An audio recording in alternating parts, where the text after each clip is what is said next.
बिस्मिल्लाहिर्रहमानिर्रहीम। अस्सलामुअलैकुम नाज़रीन, उम्मीद है आप खैर व आफ़ियत से होंगे। आज इकबाल डे है और उसके हवाले से मैं चाहता था कि जहाँ से मुझे इकबाल के हवाले से कोई इल्म मिला, कोई शऊर व आगाही मिली, जहाँ से मोहब्बत की बुनियाद पड़ती है कि आप किसी शख्सियत को जानते हैं, उसके बाद आप उसके लिए आपके अंदर थोड़ी-थोड़ी तजस्सुस, जुस्तजू पैदा होती है।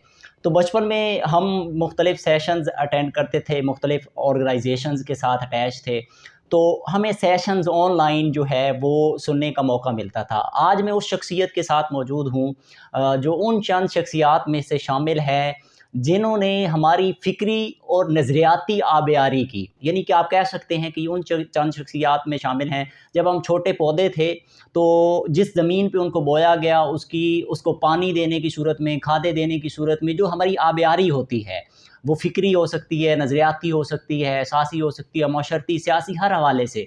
तो उसमें इनका भी एक ख़ास किरदार है, जो हमेशा हमने ऑनलाइन इनको सुना, लेकिन आज मेरी खुशकिस्मती है कि मैं इनके साथ आज मेरी मुलाकात भी हुई। इन्होंने अपने वक़्त से नवाज़ा, किसी तारफ़ के मोहताज नहीं है, अल्लाह ताला ने बहुत इज़्ज़तों से नवाज़ा है। आपने जो पीएचडी है वो इकबालियात में की है। इसके अलावा मुख्तलिफ़ चैनल्स पे इस वक्त हालिया आपको नज़र आते रहते होंगे, और इसके अलावा मुख्तलिफ़ इल्मी जो पहलू हैं उन पे बहुत ख़ास एक अथॉरिटी रखते हैं। आज हमारे साथ मौजूद हैं मोहतरम डॉक्टर ताहिर हमीद तनोली साहब। सर, बहुत शुक्रिया आपके वक्त का, आपने अपना वक्त कीमती इनायत फरमाया। सर, मैं इसी हवाले से आपके सामने मुद्दा बयान कर दिया कि हम भी बचपन से देखते आ रहे हैं, आपको सुनते आ रहे हैं इकबाल की फ़िक्र के हवाले से। आपकी उन बातों की वजह से हमारे अंदर जो एक तड़प पैदा हुई, और माशरे सोसाइटी में जब हम चलते हैं, ख़ास तौर पे मेरी नस्ल, नौजवान नस्ल जो मेरे हम उम्र हैं और उनसे जो पीछे नस्ल आ रही है, जब मैं उनको देखता हूँ माशरे में, सोसाइटी में, इकबाल डे जैसे आज छुट्टी मनाई जा रही है, तो एक छुट्टी के तौर पे हम मना लेते हैं, स्टेटस लगा लेते हैं, फ़ेसबुक पे अपना पोस्ट कर देते हैं। लेकिन इकबाल की जो फ़िक्र थी, इकबाल जो चाहते थे, ख़ास तौर पे उम्मत मुस्लिमा और ख़ास तौर पे पाकिस्तान की रियासत में जो नौजवान है, जिसको बाज़ु तेरा तौहीद की कुव्वत से कवी है, इस्लाम तेरा देश है, तू मुस्तफ़वी है।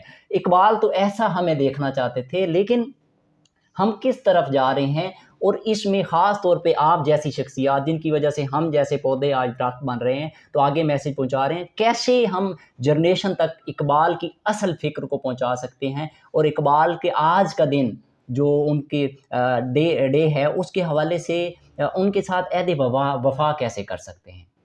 बहुत शुक्रिया अवैस साहब, आपने आज के दिन की मुनासबत से माशाल्लाह बहुत अच्छा एक इनिशिएटिव लिया है जी, जी। कि हम अल्लामा इकबाल की शख्सियत के हवाले से, उनकी खिदमात जो इस उम्मत के लिए हैं, इस जी। कौम के लिए हैं, मिल्लत इस्लामिया और खुसूसन मुसलमान बरसगीर के लिए, उनके हवाले से, उनकी फ़िक्र के हवाले से, उनके फ़लसफ़े के हवाले से, उनके पैगाम के हवाले से कुछ गुफ्तगू करें और नौजवानों तक और आम लोगों तक, नाज़रीन तक हम कोई बात पहुँचाएँ। जी। पहली बात तो ये है कि जब जो सवाल आपने उठाया कि हम कैसे इफ़ेक्टिवली ये मैसेज आगे पहुँचाएँ, तो सबसे पहली बात तो ये कि इकबाल के पैगाम को समझने की ज़रूरत है। यानी जब तक हम समझेंगे नहीं, हम आगे उसको कम्युनिकेट नहीं कर सकते। ठीक है।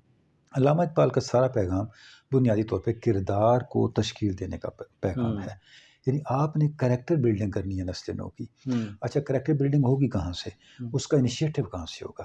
कैरेक्टर बिल्डिंग शुरू होगी फ़िक्र की इस्लाह से, आपकी नीयत की इस्लाह से, आपकी सोच की इस्लाह से। ठीक है। अच्छा, और फ़िक्र और नीयत और सोच की इस्लाह शुरू होती है जब आप अपने अंदर इखलास पैदा करते हैं। अल्लामा इस चीज़ पे ज़ोर देते हैं कि इखलास अमल मांग नियागान कोहन से, कि जो बड़े हमारी कौम के गुज़रे हैं, इस मिलत के जो बड़े लोग गुज़रे हैं, वो हमें जो असासा मुंतकिल करके गए हैं, वो इखलास अमल है। ठीक है। यानी हमारे अंदर सिंसियरिटी होनी चाहिए, अल्लाह के साथ कमिटमेंट में सिंसियरिटी होनी चाहिए, ज़ात रिसालत माब सल्लल्लाहु अलैहि वसल्लम के साथ कमिटमेंट में सिंसियरिटी होनी चाहिए, इस कौम के साथ कमिटमेंट में सिंसियरिटी होनी चाहिए। अच्छा, अब ये सारा जो निज़ाम फ़िक्र का अल्लामा ने तजवीज़ किया है या तश्कील दिया है, इसको आप खुदी की फ़िक्र भी कह सकते हैं, इसको उन्वान खुदी भी रख सकते हैं, क्योंकि अल्लामा ने अपने फ़िक्र और फ़लसफ़े को जिस एक इस्तिलाह के अंदर आप समझे कि समूह के आगे मुंतकिल किया वो खुदी है। खुदी का मतलब ये है। सर मैं यहाँ जी रोकूँगा आपको, जी माज़रत मैं कता कलाम कर रहा हूँ। खुदी की तरफ मैं आऊँगा। मेरा बड़ा ख़ास इसमें एक मैसेज भी है और मैं इसके हवाले से हमेशा बात करता हूँ, जो इकबाल ने खुदी का पैगाम दिया, मैं इस हवाले से। लेकिन मैं चाहूँगा जो आपने बात की ना कि इकबाल ने ये फ़िक्र दी और इस तरह चाहा कि नौजवान नस्ल की और ख़ासतौर मुआशरे को तश्कील दिया जाए, तो इसको सर करेगा कौन? हाँ, देखें ना, बात ये है कि ये सबकी ज़िम्मेदारी है। हम सबको अपना-अपना रोल प्ले करना चाहिए सोसाइटी के अंदर। जो जितने ज़्यादा इख्तियार पे है, उसका उतना ही ज़्यादा किरदार भी होना लेकिन चाहिए। रियासी सतह पे हम देखते हैं ज़िम्मेदारी कोई होनी आप चाहिए। तो ज़िम्मेदारी अच्छा, नहीं अगली उस बात चीज़ है, की। अगर आप रियासत के पीछे पड़ेंगे फिर कुछ भी नहीं होगा। रियासत हर से नीचे शख्स भी आ को जाएँ। अपना रोल अदा करना सर चाहिए। रियासत हर से शख्स नीचे। को अपना रोल अदा करना चाहिए। क्योंकि इससे ये होगा कि ये फिर एक ब्लेम गेम शुरू हो जाती है। उसने नहीं किया, वो सवाल ये है कि मैंने क्या किया है? हमने अपने आप से शुरू करना है। मैंने कितना इकबाल को समझा है? ठीक है। ठीक है? देखें, मैं आपको अर्ज़ करूँ कि जो काम कौमों ने करने होते हैं, वो फिर किसी का इंतज़ार नहीं करते। मैं सादा मिसाल आपको दूँ कि जब पाकिस्तान बन गया तो कायदे-आज़म ने ऐलान किया था कि हमारी कौमी ज़ुबान उर्दू होगी। बंगालियों ने नहीं माना। ठीक है। बंगालियों ने तो खैर क्या, बंगाल के अंदर एक हिंदू तबका था जिसने नहीं माना। जी, जी। हुकूमत पाकिस्तान की थी, निज़ाम तालीम पाकिस्तान का था, मरकज़ी हुकूमत का था, सब कुछ था। लेकिन वो चंद हिंदू प्रोफेसर, एक ग्रोह, उन्होंने उन्हीं यूनिवर्सिटियों में रह के पूरी एक नस्ल तैयार कर दी और उन्होंने आके कतर में आपके मुल्क को तोड़ दिया। ठीक है ना? उन्होंने नहीं इंतज़ार किया कि हुकूमत क्यों नहीं कर रही। उन्होंने नहीं इसका इंतज़ार किया कि हमारी तो ज़ुबान उर्दू है, ये है, वो है। सवाल ये है कि जहाँ पर भी कोई काम हुआ है, बल्कि उससे पीछे जब पाकिस्तान नहीं बना था, तो क्या वो लोग इस इंतज़ार में बैठे थे कि हुकूमत कोई चीज़ नाफिज़ करेगी तब हम आज़ादी की जद्दोजहद शुरू करेंगे? उन्होंने तो उसका इंतज़ार नहीं किया, उन्होंने तो बल्कि उसको रिवोल्ट किया। ठीक है। कौम ने खुद अपने मुस्तकबिल का फैसला करना है। हमें इसका तो पता है कि रोज़गार कैसे कमाने हैं, हमें इसका पता है कि हम कैरियर कैसे बना लें, हम माल कैसे इकट्ठा करें। हमें इसी का नहीं पता कि हमारी कौमी मंज़र और कौमी शऊर क्या होना चाहिए। उसका हम अंजाम भी भुगत रहे हैं। तो हमें इन चीज़ों के ऊपर सोचना है और एक ज़िम्मेदारी के साथ अपने किरदार को अदा करना है कि हमने सबसे पहले इकबाल को समझने की कोशिश करें। अपने जो हमारा हल्का असर है, मेरे बच्चे हैं, मेरी फैमिली है, मेरे दोस्त अहबाब हैं। अब आप माशाल्लाह एक कावश कर रहे हैं, अब आपके करने के और भी बहुत से काम है। आप कोई गाने भी रिकॉर्ड कर सकते थे। जी, जी। ठीक है ना? आप कोई डॉक्यूमेंट्री बना सकते थे, किसी चौक में खड़े होकर कोई मज़ाहिया प्रोग्राम रिकॉर्ड, जैसे हज़ारों चीज़ हम अब आप वक़्त निकाल के यहाँ पे इस काम पे लगे हुए हैं। कोई आपके अंदर किसी शम्मा जली हुई है ना, कोई एहसास है। अब इसको सुनेंगे जो लोग, उनके अंदर एक एहसास पैदा होगा। तो ये एक एहसास हमें डेवलप करना है। जब आप ये एहसास डेवलप करेंगे तो चिराग से चिराग जलता है। देखिए, मुल्क बनाने मुश्किल होते हैं, बनाने के बाद संवारने इतने मुश्किल नहीं होती। बनाने वाले बना के चले गए, हमसे संवारा नहीं जा रहा, तो हमारी नालायकी की इंतहा है ना। तो इसका हल ये है कि हमने क्या करना है, हमने दूसरों का इंतज़ार नहीं करना, हमने अपना किरदार अदा करना है। ठीक है। अच्छा, इसमें सर जो इकबाल की खुदी के हवाले से हम बात कर रहे थे, तो वो ज़रा बता दीजिएगा कि अब मुआशरे सोसाइटी में जब हम देखते हैं, ये बड़ी एक मैं ख़ास तौर पे ख़ुद इसको अपने ऊपर अगर अप्लाई करूँ तो मैं पहले किसी और शोबे में था, तो मैंने अपने आप को जब देखा कि मुझे अल्लाह ताला ने जो सलाहियत अता की है, एक नेमत है ये, और इस नेमत का शुक्र ऐसे अदा कर सकता है कि मैं इसको उसी की ज़ात के लिए या इंसानियत की खिदमत के लिए या इंसानियत को उस रास्ते की तरफ लाने के लिए अपना एक समुंदर में कतरे की तरह एक किरदार अदा करूँ। इकबाल की खुदी जो थी वो मैं जो समझा हूँ उसके मुताबिक ये कि हमारे अल्लाह ताला ने हमारे अंदर मुख्तलिफ़ सिफ़ात रखी हैं। हमने अपनी ज़ात के अंदर होता ज़न हो, जैसे इकबाल ने कहा कि अपने मन में डूब के पा जा सुराग़े ज़िंदगी। तो अपने अंदर डूब के वो अपनी सलाहियत पहचान लो। जब आप उस सलाहियत को पहचान दो, फिर उसको इंसानियत के लिए वक़्फ़ कर दो। जब किसी मकाम ओहदे पे पहुँच जाओ तो अपने आप को बेखुदी की तरफ लेके जाओ। यानी कि आपने इस हवाले से नौजवानों को जब आज देखते हैं सोसाइटी में, तो हर बंदा डिग्री के चक्कर में अपनी ग्रेजुएशन मुकम्मल करनी है, नहीं तो अब एमफिल मुकम्मल करना है, मुझे कोई अच्छी सरकारी पोस्ट मिल जाए। तो इकबाल की फ़िक्र तो मुझे दूर-दूर तक यूनिवर्सिटीज़ में स्टूडेंट्स में कहीं नज़र नहीं आती। तो इकबाल तो शाहीन देखना चाहते थे, हम तो गिद्धों से भी वो बदतर सूरत हाल में जा रहे हैं। तो इसको कैसे हम वापस ला सकते हैं, या नौजवानों को आप मेरे इस चैनल से क्या मैसेज देंगे? जी, देखिए, बात ये कसूलन तो होना ही चाहिए था कि इकबाल की फ़िक्र बार निसाब का हिस्सा होती। बाकायदा तालीमी तौर पे एक सिस्टमैटिक तरीके से पढ़ाया जाता। और अगर आप देखें तो 8वीं जमात से लेके बीए तक जो कोर्स हम अपने स्टूडेंट्स को पढ़ा रहे हैं, ये वो टाइम होता है जब एक ज़हन साजी का वक़्त होता है और किरदार साजी का वक़्त होता है। इस ज़माने में नौजवान जिस सांचे में डल जाते हैं, फिर सारी ज़िंदगी उनकी सारी उसी के ऊपर तामीर हो रही होती है। इस दौरान अगर इकबाल का कुछ हिस्सा भी उन्हें पढ़ाया जाए जो उनकी फ़िक्र की आबियारी करे, जिसमें कौमी मसाइल के बारे में शऊर हो, दीनी शऊर का जिक्र हो, अल्लामा इकबाल की फ़िक्र की अहमियत का जिक्र हो, इस कौम के लिए क्या उनका किरदार था और उस फ़िक्र में वो कौन सी जान थी जिसने एक हजूम को कौम में बदला, फिर कौम को मुल्क का मालिक बना दिया। तो ये चीज़ें कोर्स का हिस्सा अगर हों तो ये खला पैदा ना हो जो खला आज हम देख रहे हैं। एक बात तो ये। दूसरी बात यह कि नौजवानों को ये बात समझनी चाहिए कि उनका किरदार दुनिया की बकिया कौमों से बिल्कुल मुख्तलिफ है। वो एक बामकसद मुल्क के शहरी हैं। वो एक ऐसे मुल्क के शहरी हैं जो एक मकसद के लिए वजूद में आया है। ये बहुत बड़ी मंजिल है जिस मंजिल को उन्होंने महफूज रखना है और ये मंजिल एक मुसलमानों के बहुत बड़े काफ़िले की मंजिल है जो लाखों कुर्बानियाँ दे के, शहादतों के, खून के, आग के सफ़र से गुजर के इस मंजिल तक पहुँचे हैं। अब जो उनके पास अमानत है, उन्होंने अगर इसको प्रिजर्व रखना है, इसको महफूज रखना है, इसकी तामीर नौ करनी है, तो उसका रास्ता क्या है कि उनके पास कुछ असलहा, कुछ साजो सामान, कुछ असासा, कुछ सरमाया, कोई मसाला होगा तो तामीर नौ करेंगे ना। वो मसाला, वो साजो सामान इकबाल की फ़िक्र है। तो अब वो डिग्री लें, ये बुरी बात नहीं है, एमफिल करें, पीएचडी करें, लेकिन सिर्फ ये ना करें, वो मशीन ना बने, बल्कि अपने आप को आगे बढ़ने वाला एक आलम नौ की तख्लीक करने वाला फ़र्द बनाए सोसाइटी का। इकबाल आपको क्रिएटिव देखना चाहते हैं। देखें ना, झपटना पलटना, पलट कर झपटना, लहू गर्म रखने का एक बहाना का मतलब ये कि आपको अपनी दुनिया पैदा करनी है। अब अल्लामा ने जैसे देखिए किस किस तरह अल्लामा ने समझाया है कि ये जो संगो खिश से होते नहीं जहाँ पैदा, जहान अफ़कार नौ से है, जहान नौ की नमूद जो होती है वो अफ़कार नौ से होती है। ये मट्टी इन चीज़ों से नहीं होती, ईंटों से नहीं होती, बिल्डिंगों से नहीं होती, आइडियाज़ से होती है। और आइडिया जब तक क्रिएटिव नहीं होगा उस वक्त तक आप नई कौम को, नए माशरे को वजूद में नहीं ला सकते। मसाइल का हल क्रिएटिविटी में होता है, अदरवाइज तो फिर रिपीटिशन है, रिपीटिशन में मसाइल का हल नहीं होता। आपको लोग बैल की तरह चलते चले जाते हैं। अगर आप सिर्फ डिग्रियों के चक्कर में रहेंगे, अगर आप सिर्फ नंबरों के चक्कर में रहेंगे तो क्या होगा, आपको लोग बैल की तरह की जगह को मिल जाने। ये है, डिग्री भी ज़रूरी है, कुछ सनद तो आपके पास, आपने क्या पढ़ा है, कॉलेजेस में जो आप पढ़ते हैं उस पर भी पूरा जोर देना चाहिए, आप आला मेरिटोरियस लेवल पे पहुंचना चाहिए, लेकिन सिर्फ रटाबाज तोते ना बन जाएं, बल्कि क्रिएटिव थिंकिंग और क्रिएटिव फैकल्टीज़ को अपने अंदर डेवलप करके बाहर निकलें। अब दुनिया भर में देखें इस वक्त, इससे आप अंदाज़ा करें कि हर साल दुनिया के जो बड़े शोबे हैं, फिज़िक्स है, केमिस्ट्री है, अपना इकनॉमिक्स है, सोशल साइंसेज हैं, उनके अंदर नोबेल प्राइज़ दिए जाते हैं। कितने मुस्लिम वर्ल्ड के लोगों को मिलते हैं। अच्छा, नोबेल प्राइज़ को भी छोड़ें, आप ये देखें दुनिया में इस वक्त जो आइडियाज़ रूल कर रहे हैं साइंसेज में, फिजिकल साइंसेज में, बायोलॉजिकल साइंसेज में, स्पेस साइंसेज में, सोशल साइंसेज में, उनमें कितने आइडियाज़ हमारे इनिशिएट किए हुए हैं। ठीक है, मतलब हमारी कौन सी इजादात है जिनकी दुनिया मोहताज है, एक भी आप शायद पॉइंट आउट ना कर सकें। इससे अंदाज़ा होता है ना, इससे ये अंदाज़ा हो सकता है ना कि हम कितने पसमानदा हो गए हैं।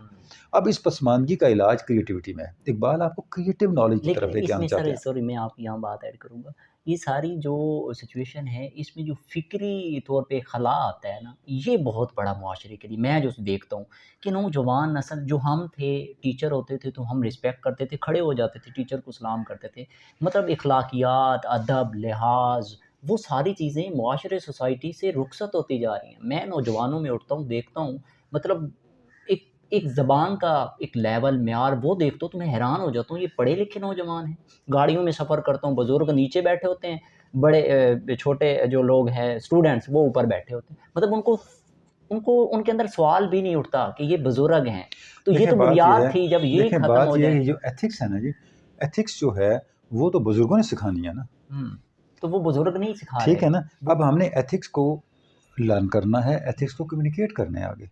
जब तक आप एथिक्स को आगे कम्युनिकेट नहीं करेंगे और बुजुर्ग और असातिज़ा अपनी तकरीम सिखाएंगे नहीं बर वक्त मैं कह रहा हूँ, जवान होने पे नहीं, तो बच्चे कैसे करेंगे? सही, जो चीज़ सीखेंगे वही आगे मुंतकिल होगी ना। ठीक है। तो मैं ये समझता हूँ कि ये पूरी सोसाइटी का फ़र्ज़ है कि वो एक, देखें इस वक्त मसला ये है कि पूरी दुनिया ग्लोब बन चुकी है, एक ग्लोबल विलेज बन चुकी है। ठीक है, अब हर चीज़ कम्युनिकेट हो रही है, कल्चर इंटरेक्शन बहुत बढ़ चुकी है, वैल्यूज़ एक्सचेंज हो रही हैं, इंटरचेंज हो रही हैं, बहुत सारी चीज़ें चेंज होती चली जा रही हैं। इस बहुत तेज़ी से बदलते हुए माहौल में अपनी बका का सामान करना ये बहुत हर सोसाइटी के लिए चैलेंज है। अगर आप इस चैलेंज को फेस नहीं करेंगे तो उसका नतीजा तबाही है। सही। हमारी कुछ फंडामेंटल्स हैं, हमारी कुछ बुनियादें हैं, उन बुनियादों को हमने महफूज रखना है इस बदलते हुए माहौल के अंदर। जो ज़ाहिर है इसका एहतमाम हमने करने, अगर खुदा न सही एहतमाम ना किया तो जिन माशरों ने नहीं किया वो किस तबाही पे पहुँचे, फिर हमारा वही अंजाम होगा। तो दस्ते कुदरत जो है वो तो अपने तरीके से अमल करते हैं, तारीख के पहिए को आप रोक नहीं सकते। अगर आप उसको प्रॉपर डायमेंशन देंगे तो कहीं के कहीं पहुंच जाएंगे, वरना आप कुचले जाएंगे उसके नीचे। अब आपकी मर्जी है कि आप कुचलने वाला रास्ता अख्तियार करते हैं पहिए के नीचे आके, या पहिए को अपने ड्राइवर कंट्रोल में लेके अपनी मर्जी मंजिल पे पहुंचाते हैं। तो उसका तरीका यही है कि हम अपने फंडामेंटल्स के ऊपर कायम रहें, अपनी फ़िक्र को थामे रखें। और जो इकबाल ने इतना जामे हमें एक पूरा निज़ाम दिया है, सोच विचार का, रास्ते का, उस मंजिल का शऊर दिया है जिसमें हमारी बका है, हमारी तरक्की का सामान है, हमारे माजी का तहफ़्फ़ुज़ है, हमारी वैल्यूज़ का तहफ़्फ़ुज़ है, हमारे मुस्तक़बिल का तहफ़्फ़ुज़ है, और हर लिहाज के एहसास मग़लूबियत की नफ़ी है। हर लिहाज से दुनिया पे गालिब आने और एक सर उठा के चलने, बावकार अंदाज से दुनिया में एक मकाम पैदा करने के इम्कानात हैं जिस फ़िक्र के अंदर, उस फ़िक्र के साथ हमें जुड़ने की ज़रूरत है। अच्छा सर, मैं आप पूछना चाहता हूँ कि इकबाल का जो ख्वाब था पाकिस्तान के हवाले से, जो उन्होंने ख्वाब देखा, वो आज आप कैसे देखते हैं, किस पहलू से देखते हैं कि इकबाल ने जो ख्वाब देखा था ये पाकिस्तान उसके मुताबिक है? देखिए जी, इकबाल का जो ख्वाब बड़ा वाज़ेह है। अल्लामा ने अपनी तहरीरों के अंदर, चूँकि नाज़रीन हमारा प्रोग्राम देखेंगे तो मैं कुछ चीज़ें रिकमेंड करना चाहूँगा जिससे ये चीज़ सारी की सारी खुल के सामने आ जाए। ख़ुसूसन नौजवानों के लिए अल्लामा की तहरीरें जो ख़ुसूसन जो नस्र के अंदर हैं, शायरी में भी हैं, लेकिन शायरी में वो ज़्यादातर फ़ारसी ज़ुबान के अंदर है, जिससे अनफॉर्चुनेटली अवाम इतनी शनासा नहीं है। फ़ारसी में अगर कोई नौजवान पढ़ना चाहें तो फ़ारसी में अल्लामा ने एक आइडियल स्टेट का नक्शा पेश किया जिसका नाम रखे मरगदीन। ठीक है, उसमें पूरा नक्शा दिया है कि इस्लामी रियासत कैसी होनी चाहिए। ठीक है। जब नसर में आते हैं तो खुतबा अल-आबाद और उसके बाद वो खतूत जो अल्लामा इकबाल ने कायद-ए-आज़म को लिखे, ये 19 खतूत हैं जो रिकॉर्ड, और ये इतने अहम खतूत हैं, ये कायद-ए-आज़म ने खुद अपने पेश लफ्ज़ के साथ छपवाए थे। अच्छा। अब अंदाज़ा करें जिन खतूत को कायद-ए-आज़म खुद छपवा रहे हैं उनकी क्या अहमियत होगी। इनके अंदर बहुत वाज़ेह खाका मौजूद है। ठीक है। अच्छा, वो रियासत क्या होगी? उसमें पहला नुक्ता ये है कि इस रियासत के अंदर हर शख्स का माशी हक महफूज होगा। अच्छा। अल्लामा इकबाल ने लफ्ज़ इस्तेमाल किया ब्रेड इशू, कि पाकिस्तान बनाने का मतलब ये है कि हर बंदे का ब्रेड इशू हल हो जाए, वो मोहताज ना हो किसी का। शायरी में भी ये बातें कही, वक्त कम में शेरों में नहीं जाता। तो अल्लामा ने कहा है कि सबसे पहले तो आप लोगों को माशी तौर पे सिक्योर करें। ठीक है। अगर माशी तौर पे आप सिक्योर नहीं कर सकते तो फिर आप कुछ भी नहीं आपने किया। उसके बाद क्या है, इस कौम का असल जो तशख़्ख़ुस था वो किसने तबाह किया है? 3 चीज़ों ने तबाह किया। अल्लामा कहते हैं बाकी ना रही तेरी वो आईना ज़मीरी है, कुछ सुल्तानी यो मुल्ला यो पीरी। आमरीयत ने, बादशाहत ने, मलूकियत ने, और उसके बाद जाली मौलवियों ने और जाली पीरों ने इसके तासुर को और इसकी गिरफ्त को सोसाइटी से तोड़ना है, ताकि सोसाइटी इस्लाम की हकीकी शनाख्त जो है, हकीकी तालीम जो है, हकीकी नमूना जो है, और वो नमूना क्या है, वो खिलाफत रास्ता का नमूना है, हमारे सामने मौजूद है। आप ससन रियासत कायम फरमाई, उसकी कंटिन्यूटी खिलाफत रास्ता के अंदर आई। उस पैटर्न पे आपने एक रियासत कायम करनी है जो दुनिया के लिए रहनुमा हो, और ये वो रियासत हो जो दुनिया में अमन को इंश्योर करे। ये नुक्ता रब्त व ज़ब्त मिल्लत बैज़ा से है पैदा कि अक़वाम सरज़मीन एशिया का पासबान तू है। ये अल्लामा कह रहे हैं कि पाकिस्तान के क़याम का मतलब क्या है कि आप अक़वाम आलम के पासबान बनो, अमन आलम को कायम करो। अगर इस्लामी रियासत पाकिस्तान उस स्टेटस पे नहीं पहुंचता कि उसका इतना इख्तियार और इक़्तिदार दुनिया में कि या दुनिया में जंगें ना हों। देखिए क्या मकाम हमारे बानियान का विजन था, वो दुनिया में अमन को इंश्योर करे। तो हम तो अमन की खैरात मांगने के लिए दुनिया के मोहताज बने हुए आज, तो हमारा क्या हाल है। तो बुनियादी तौर पर मुख्तसर अगर मैं अर्ज़ करूँ तो ये बुनियादी चीज़ें हैं कि पाकिस्तान का हर शहरी एक फलाही माशरे के अंदर रह रहा हो जहाँ उसका हर तरह का हक जो है वो महफूज हो और वो हर लिहाज से सिक्योर हो, उसके तमाम हकूक़ उसको मिल रहे हो। इस रियासत का कोई शहरी हकूक़ से महरूम ना हो, या इस्लाम की तालीमात अमलन नज़र आ रही हूँ, वो तालीमात उस तरह नज़र आ रही हूँ जिस तरह रियासत मदीना में थी और खुलफा राशिदीन के ज़माने में थी, और अक़वाम आलम के लिए ये मुल्क एक नमूना हो, और अक़वाम आलम इस मुल्क की मौजूदगी को अपने लिए तहफ़्फ़ुज़ अमन का सामान समझें। अगर हम इस मकाम तक पहुँचें तो हमने इकबाल और कायद-ए-आज़म के विजन को जो है वो हकीकत में ट्रांसलेट किया, वरना अभी हम मंज़िल से बहुत दूर है। इसका मतलब बहुत दूर है मंज़िल से हकीकतन। अच्छा सर, इसमें मैं ये पूछूँगा कि इकबाल के हवाले से, क्योंकि आपने उसी में पीएचडी की, तो आज की नौजवान नस्ल बहुत दूर है इकबाल से, इकबाल की फ़िक्र से। तो कैसे करीब लाया जा सकता है? आप क्या फ़ार्मूला बताएँगे, कोई शॉर्टकट देखें जी, या बात है, कोई कोई शॉर्टकट नहीं होता, काम करना पड़ता है, मेहनत करनी पड़ती है, हुँ, सबसे बड़ी शॉर्टकट मेहनत है। यानी मोहब्बत पैदा करने हमने के लिए अल्लामा इकबाल की शायरी के ज़रिए से हुँ, लोगों तक हम पहुँच सकते। देखिए, जब हम पढ़ते थे स्कूलों में तो लब पे आती है दुआ बन के हुँ, होता था, तो आज एक शेर भी किसी को नहीं पता, ठीक ठीक है। है ना जी? तो हमें शायरी अल्लामा की इतनी इंस्पायरिंग है, हुँ, अगर सिर्फ वो ही नौजवानों तक पहुँचा दें, हुँ, तो नौजवानों का इकबाल के साथ ताल्लुक जुड़ सकता है। ठीक है ना? बिल्कुल ऐसा अल्लामा ने अपनी शायरी के अंदर जो फ़ारसी में भी है और उर्दू में भी है, हुँ, उसमें बहुत ही मोटिवेशनल अंदाज़ से हुँ, बताया है हुँ, कि आप किस तरह से अपने आप को बना सकते हो, किस हुँ, तरह से अपने आप को बुलंदतर कर सकते हो। हुँ। मैं यहाँ चंद शेर इकबाल के जी, जी, आपके सामने रखना मैं चाहूँगा, यही चाहूँगा ताकि मैं कि आपको ये बताऊँ कि इकबाल का नौजवानों को मैसेज क्या है। देखिए, जी, जी, अल्लामा इकबाल की एक बड़ी प्यारी नज़्म है छोटी-सी, उसका नाम है तस्वीर और मुसव्विर, अच्छा। ठीक है? अब देखें, मुसव्विर तस्वीर बनाता है हुँ, और कोशिश ये करता है कि अपना सारा कमाल तस्वीर में डाल दे, हुँ, ठीक है? अब तस्वीर और मुसव्विर गुफ्तगू कर रहे हैं हुँ, किसी नुक्ते तक पहुँचने के लिए। ठीक है। अल्लामा ने इस मुकालमे को हमारे ठीक। सामने बयान किया है। कहता है कलामी माफ़ यहाँ पे मैं एक चीज़ मैं जब पढ़ता हूँ इकबाल को ना और सुनता हूँ ख़ास तौर पे, तो मुझे ऐसे लगता है कि अल्लाह ताला ने उनको ऐसा इल्म और ऐसी शऊर व आगाही अता की कि वो जब जैसे अल्लाह ताला तख्लीक कर रहा था ना इंसान को, तो ऐसे बाज़ औक़ात महसूस होता है कि वो यानी हम कलाम होना फिर अब मैं रिस्पॉन्सिबल आपके ख़ासकर सामने जब करता हूँ। जी, जी। अच्छा, अब तस्वीर जो है वो मुसव्विर से बात करती है। कहा तस्वीर ने तस्वीर घर से, नुमाइश है मेरी तेरे हुनर से, हुँ, वलेकिन किस कदर नामुनसफ़ी है कि तू पोशीदा हो मेरी नज़र से। वाह, वाह! ठीक है, अब तस्वीर जो है वो मुसव्विर को कह रही है, हुँ, इसमें कोई शक नहीं है हुँ, कि तेरा सारा कमाल मेरे अंदर आ गया और जो ठीक मुझे देखता है तेरे कमाल का एतराफ़ करता है, एतराफ़ लेकिन तुझे मैंने नहीं देखा। अच्छा, अब तुझे मैं कैसे देखूँ? ठीक है। अब तस्वीर हम हैं और जी, मुसव्विर ज़ात हक़ है। ज़ात ठीक ठीक, है? ठीक। अब मुसव्विर का जवाब देखें, ग्रां है चश्म बीन दीदा वर पर, जहाँ बीनी से क्या गुज़री शरर पर, हुँ, नज़र दर्द व गम सोज़ व तब व ताब, तू ए नादा कनाअत कर खबर पर। वाह, वाह! अब मुसव्विर कहता है भी तू देखने की ख़्वाहिश ना कर, ये बड़ी ख़तरनाक चीज़ है। हुँ, चिंगारी जो होती है ना, हुँ, वो लकड़ी के अंदर छुपी होती है। ठीक है। लकड़ी के अंदर छुपी होने की वजह से वो लकड़ी को देख नहीं सकती। हुँ, वो चाहती है मैं लकड़ी को देखूँ, तो हुँ, उसे आग में जब डाला जाता है तो लकड़ी हुँ, से वो चिंगारी बन के निकलती है। हुँ, जब निकलती है तो निकलते ही उसी वक़्त बुझ जाती है, ख़त्म हो जाती है। सही है। ये उसकी ज़िंदगी होती है। हुँ, अब मुसव्विर तस्वीर को ये कह रहा है कि जो तू देखने की तलब कर रही है ना ये तस्वीर, हुँ, इसका नतीजा सोज़, दर्द और दाग और आखिर में ख़त्म हो जाना है, हुँ, फ़ना हो जाना है। तो सही है। तुम इसके बजाय सिर्फ सुनने पे काफ़ी है कि मुसव्विर है, ठीक है, लेकिन अब तस्वीर कहती है नहीं। ठीक। खबर अक्ल व खिरत की नातवानी, नज़र दिल की हयात जावेदानी, नहीं है इस ज़माने की तकोदात, सज़ावार हदीस लंतरानी। मूसा अलैहिस्सलाम को जवाब वाह, देता है वाह, ना वाह, वाह, लंतरानी। वाह! तो अब तस्वीर कहती है मेरे मुसव्विर वो ज़माना और था हुँ, जब लंतरानी कहा जाता था, अब इंसानी अकल बहुत बढ़ गई है। ठीक है।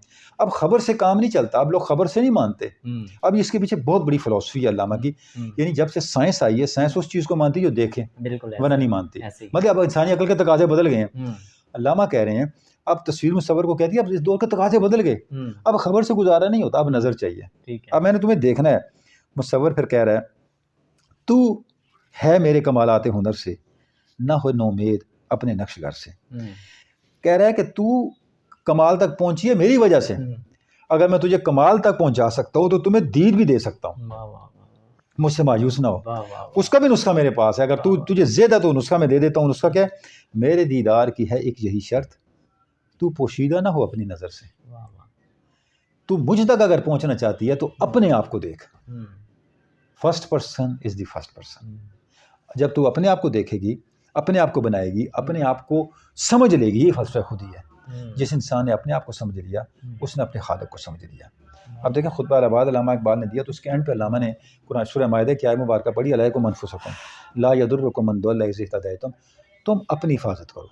हुँ, अगर तुम अपने आप को वैसा बना लो जैसा खुदा चाहता है, हुँ, सारी खल्क़ खुदा भी इकट्ठी हो जाए तुम्हारा कुछ हुँ, नहीं बिगाड़ सकती। हुँ, अब क्या कह रहे हैं अल्लामा, मैसेज क्या दे रहे हैं? हुँ, मेरे दीदार की है एक यही शर्त, हुँ, तू पोशीदा ना हो अपनी नज़र से। वाह, वाह! अल्लाह का वादा हमारे लिए आज भी सच्चा हो सकता है, हुँ, सब कुछ वही है, सही। बशर्ते कि हम अल्लाह के सामने सच्चे हो जाएं। हुँ, हमने अपने आप को फरामोश कर दिया है हुँ, और अपने आप को ज़ात हक़ की बारगाह से हटा के हुँ, अपनी ख्वाहिशात के मैदान और सहराओं में डाल दिया। हुँ, नतीजा क्या है कि हमारे सामने बेमंज़िल वुसअतें हैं, पता नहीं कहाँ भटकते फिर रहे हैं। वाह, वाह! तो एक अब देखें, ये छोटी सी नज़्म है, लेकिन इसमें पूरी ज़िंदगी का फ़लसफ़ा अल्लामा ने बिल्कुल बयान ऐसे कर ही है। दिया है। यही सूरत हाल है कि हम अल्लामा के अशार के ज़रिए से हुँ, नौजवानों को मोटिवेट कर सकते हैं, उनको वो मैसेज दे सकते हैं जो ज़िंदगी का मैसेज है, ज़िंदगी का पैगाम है, अमल का पैगाम है, अपने आप को बनाने का पैगाम है, अपनी तामीर का पैगाम है, और नौजवान नस्ल का अपने आप को बनाना दरअसल इस मुस्तकबिल के, इस कौम के मुस्तकबिल को बनाना है,